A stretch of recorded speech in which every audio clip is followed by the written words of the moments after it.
All right, do me a favor, hit that like button if you have a hard time kind of gluing rhythm and lead parts together. So check this out. We're gonna break this down. Stick with me, this will be quick. 1 and 2 and 3 and 4 and 1.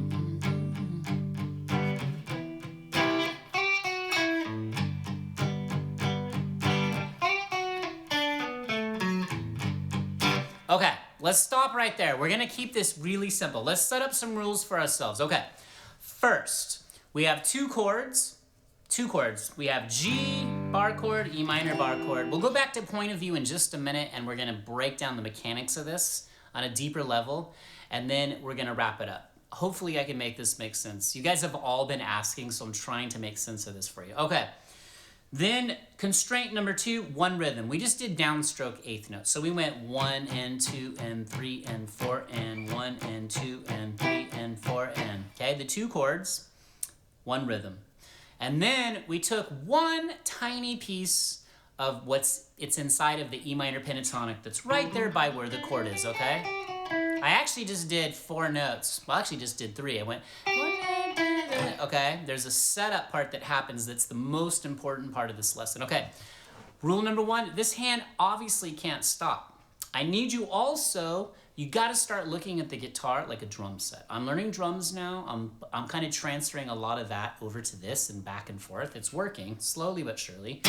Meaning this, grab the strings and just get the downstrokes, get the flow going, get the rhythmic flow, get the rhythm bed going. So here's what I mean. Let's go back to point of view. We're gonna break this down. Any questions you have, if you're confused, be like, yo, dude, you make no sense here. What are you talking about? I'm trying to figure out how to teach you. So here we go. I want you just to get downstrokes, rhythmic downstrokes, like this is a drum set, and go back and forth between the G, which we're gonna have the root on the 3rd fret on the low E, and then on the A string on the 7th fret, there's our E root for the bar chords. Okay, so count it off and just do this. 1 and 2 and 3 and 4 and 1 and 2 and 3 and 4 and 1. What I'm doing is I'm just internalizing a rhythmic flow between the two chords. I'm not even playing the notes yet. I'm just percussively doing it. 1 and 2 and 3 and 4 and 1 and 2 and 3 and 4 and 1. Okay? Remember, rule I said is this. This hand can't stop. If this hand stops, you're doomed. Your wing fell off your plane. Maybe our plane's barely hanging in the sky. That's what music is, all right? Now, so you got that part. Now what you can do is, I want you to count this in using a percussive thing. I want you, before you go, G major and E minor, I want you to do 1 and 2 and 3 and 4 and 1 and 2 and 3 and 4, 1 and 2 and 3 and 4 and, okay? Now, the backbone of what we're trying to get here is how do we add in that little lead part, that little fill without dropping the groove? That's the most important part. And this is what you have to build up. Simple, tiny repetition over and over and over, okay? So let's do this. I know you can do that G bar chord, just 1 and 2 and 3 and 4 and let's go back to the point of view and look at the mechanics of what's going on with that little lead part inside of the E minor bar chord. Okay, so here we go. Now, as soon as I go from the G to this E minor bar chord, remember 2 chords, simple, I do 1 and 2 and, okay? But on the 3 and 4 and of the E minor is where I do a little lick. Now this was like as simple as it gets, but this is how it builds up and becomes connected over time. You start adding simple variations, and then while you're adding small ideas, rhythm and lead stop feeling separate, they start feeling like music. So on the B string on the 8th fret, I play with my 2nd finger. This is the 3. So we got 1 and 2 and. So on beat 3, I play on the B string on the 8th fret, okay? And then on 3 and, remember because we're doing 8th notes, simple rhythm, that's our other rule.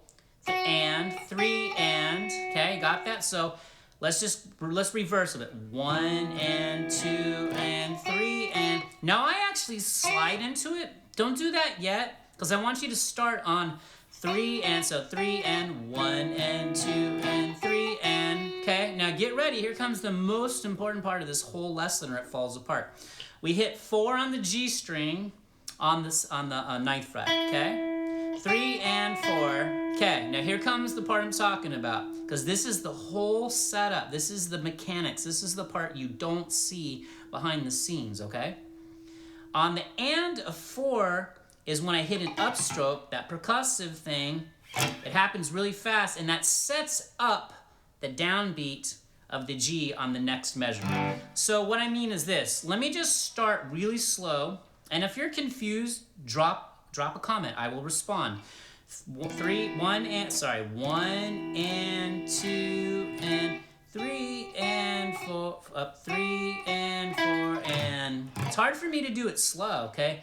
3 and 4 and. Still, you see when I'm going 4 and, it's so I can come back down and I don't drop the groove. That's where the groove falls apart. So if I do it regular speed, I'm gonna count this in and I'm just gonna start in the E minor, do the little lead lick, whatever you wanna call it.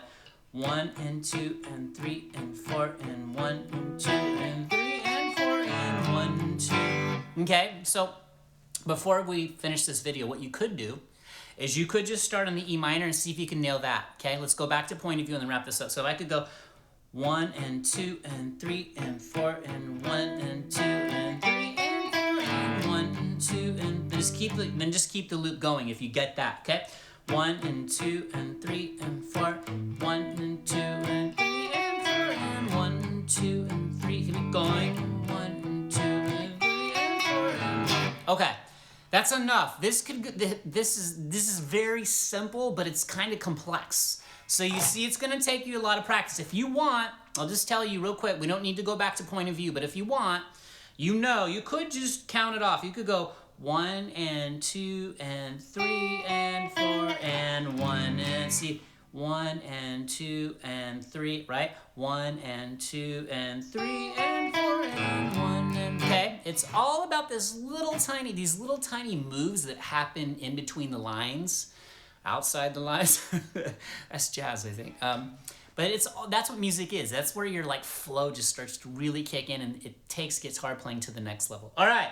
I've said enough. I probably have your brain melting right now. I apologize. I'm gonna do my best to get better at trying to explain some of these deeper things. This is like a simple lesson that has like a micro like zoom in micro level of detail to it, because it's so cool when you get it. All right.